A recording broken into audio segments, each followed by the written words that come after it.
చిలకలూరిపేటలో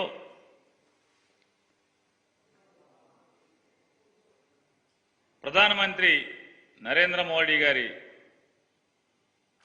ముఖ్య ఉపన్యాసంగా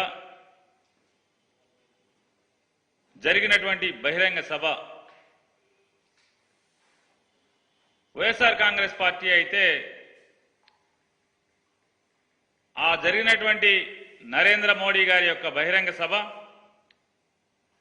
సంసిద్ధం సభ కాదది, కేవలం అది సిద్ధం 5వ సభగా మేము భావిస్తున్నాం. ఇప్పటికి జగన్మోహన్ రెడ్డి గారి నాయకత్వంలో 4 సిద్ధం సభలు జరిగినాయి. ఒకటి భోగాపురంలో జరిగితే, 2 దెందులూరులో జరిగితే, 3 రాప్తాడులో జరిగితే,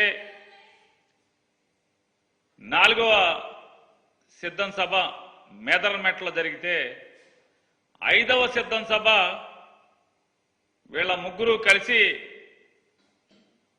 చిలకలూరుపేటలో పెట్టినటువంటి సభగా మేము భావిస్తున్నాం. ఎందుకు దాన్ని సిద్ధం 5 సభగా మేము భావిస్తున్నామంటే,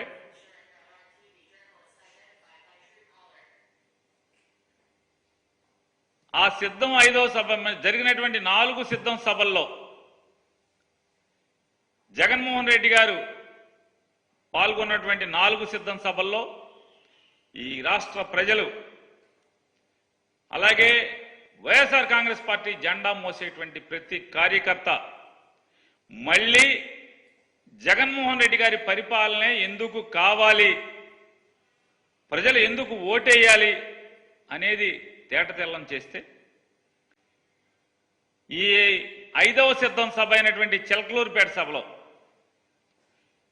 మోడీ గారు కానీ, చంద్రబాబు నాయుడు గారు కానీ, లేదా పవన్ కళ్యాణ్ గారు కానీ అసలు ఈ రాష్ట్రానికి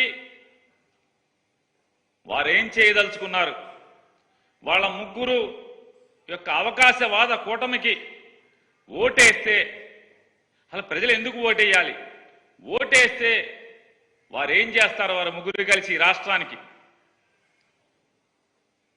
అలాగే 2014లో వీళ్ళ ముగ్గురు కలిసి పవన్ కళ్యాణ్ గారు కూడా చెప్పారు, వెంకన్న బాలాజీ, తిరుపతి బాలాజీ ఆశీస్సులతో మా కలయిక గొప్ప కలయికగా అయింది అని చెప్పారు. మరి 2019లో